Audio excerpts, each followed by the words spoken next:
అభిమన్యు ఆర్మీలో మేజర్. ఒక ఆపరేషన్లో ప్రోటోకాల్ పాటించినందుకు తనని సస్పెండ్ చేస్తారు. దీంతో తన వైఫ్ ఊరైన బర్మార్కి వెళ్ళి అక్కడ ఒక కాలేజీలో అసిస్టెంట్ బాక్సింగ్ కోచ్గా జాయిన్ అవుతాడు. బర్మార్ చుట్టుపక్కల 150 ఊర్లకి సర్పంచ్గా జితేంద్ర ప్రతాప్ సింగ్ ఉంటాడు.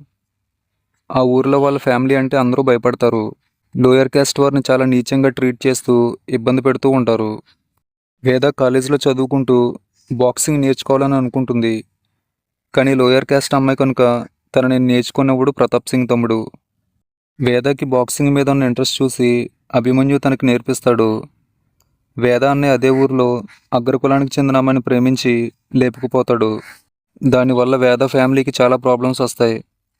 అవేంటి, వేద కోర్టుకి ఎందుకు వెళ్ళాలనుకుంది, దానికి అభిమన్యు ఏ విధంగా సాయపడ్డాడు, తర్వాత ఏమైందనేది సినిమాలో చూస్తారు.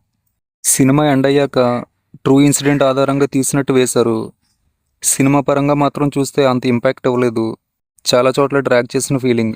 జాన్ అబ్రహం స్టోన్లో ఉన్నారు తప్ప నో ఎక్స్ప్రెషన్స్. మూవీ మొత్తం సింగిల్ ఎక్స్ప్రెషనే ఉంటుంది.